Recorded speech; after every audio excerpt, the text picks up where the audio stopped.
to this week's Country of the Week. This week we are going to the beautiful country of Japan. So, as ever, let's start with some fast facts.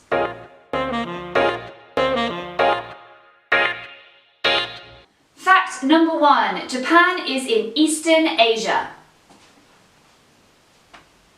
Fact number 2. Japan is made up of almost 7,000 islands.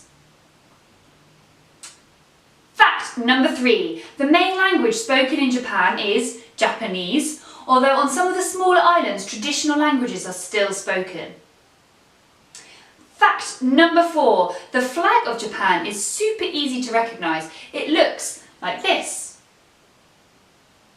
And finally, fact number 5. The capital city of Japan is the megacity of Tokyo.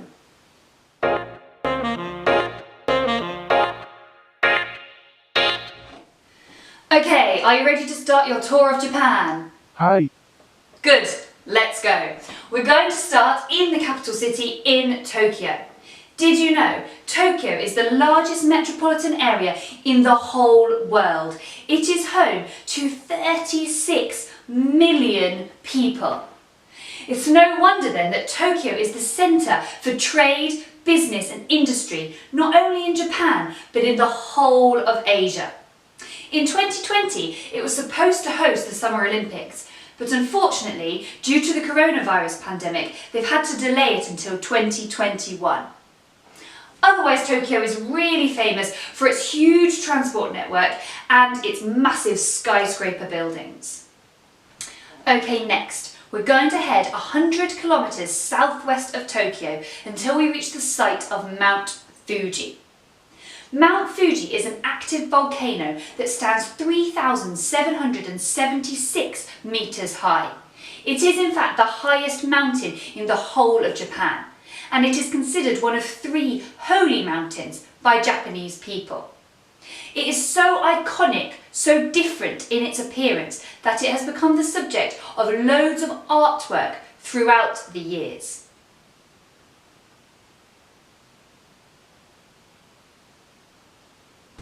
Right, we're going to head north from Tokyo all the way up the main island of Japan, Honshu, and onto the second largest island, which is called Hokkaido.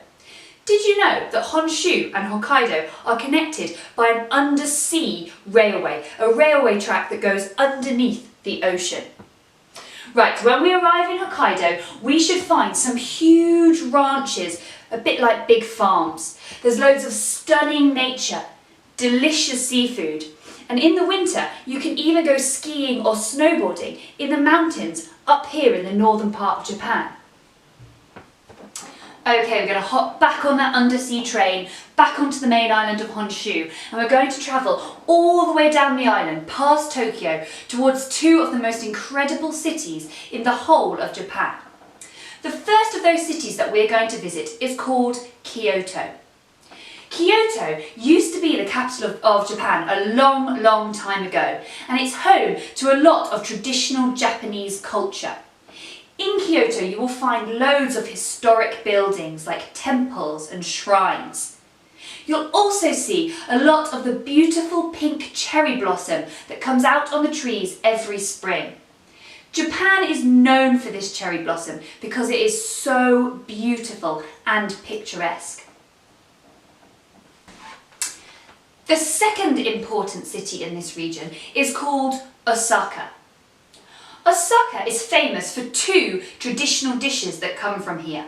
The first, takoyaki, is a ball-shaped snack. And the second, okonomiyaki, is a savoury pancake that Japanese people absolutely love. Did you know Osaka is also home to loads of Japanese comedians?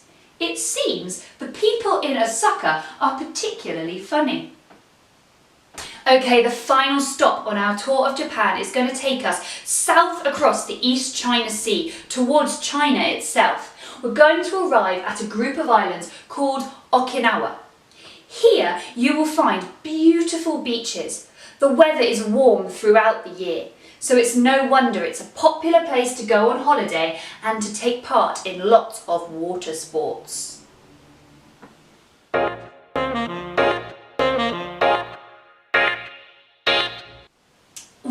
What an incredible country Japan is, from those mountains in the north to the beaches in the south and everything in between. It really is a country with lots of different landscapes. Did I miss anywhere on my tour? Do you know of any other places in Japan?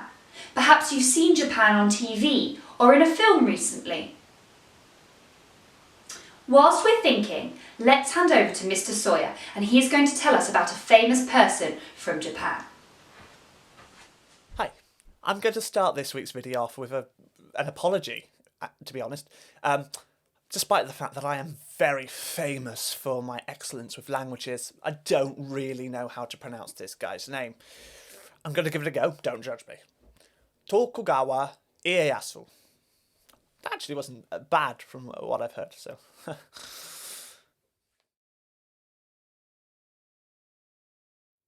By the turn of the 17th century in 1600, Japan had been at a state of civil war for over 100 years.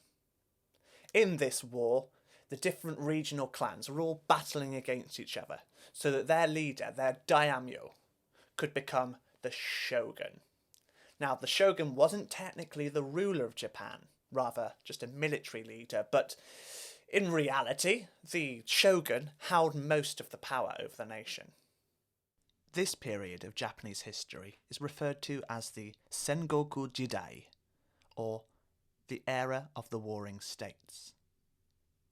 And it saw regional clans, such as the Takeda, Hojo, and Shimatsu, fighting off against each other in a series of wars.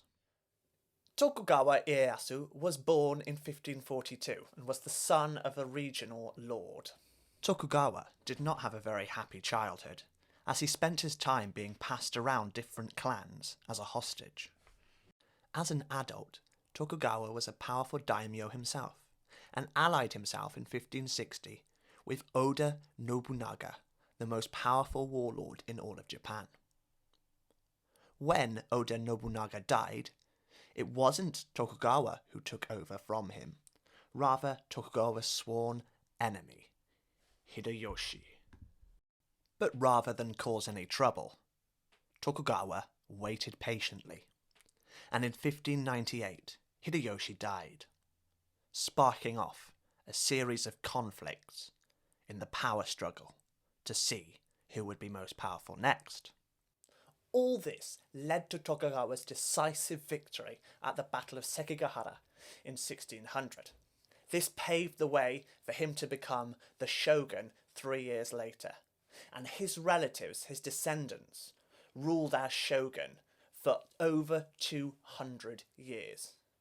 Tokugawa retired in 1605, leaving his son to take over the shogunate.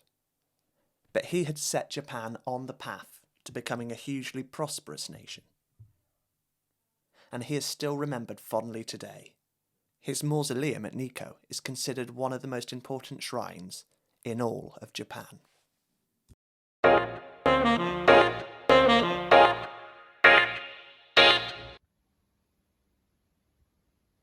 Oh, hello.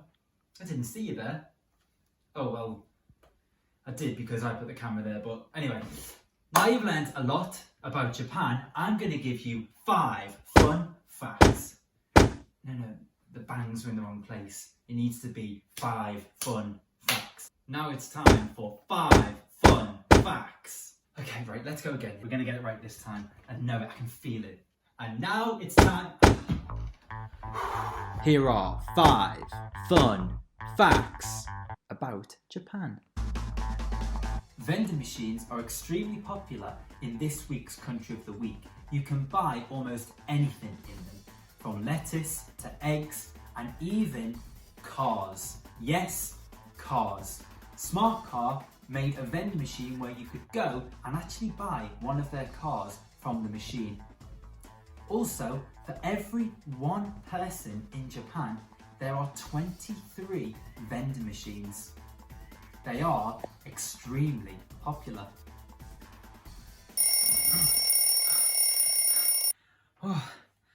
Adults in Japan are allowed to sleep while they're in work, because if they're tired, that means they must be working really hard. Now imagine being able to sleep in school because your reading book is just too tiring. Ooh.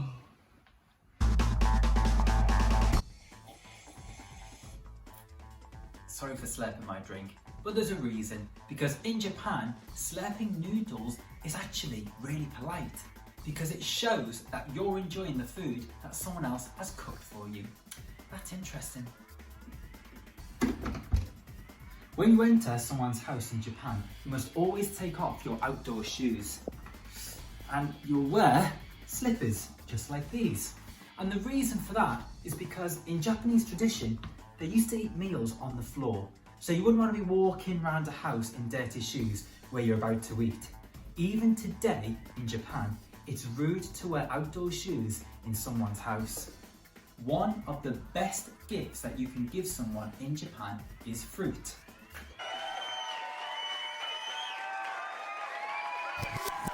Because it's extremely expensive there.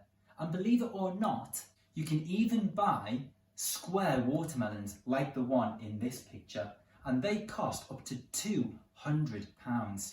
There was also a world record for this fruit called a premium Hokkaido cantaloupe, which sold for £20,000. I hope you've enjoyed my 5 fun facts about Japan, and I'll see you in the next country of the week for more random facts.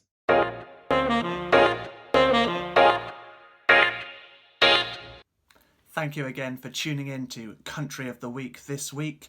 We hope you've learnt a lot. If you want to test out your knowledge, there is a Kahoot test in the description below. You can also go to my Twitter page, Mrs. Osborne Breer's Twitter page, or Mr. Power's Twitter page, and you will find a list of activities for you to follow this up with.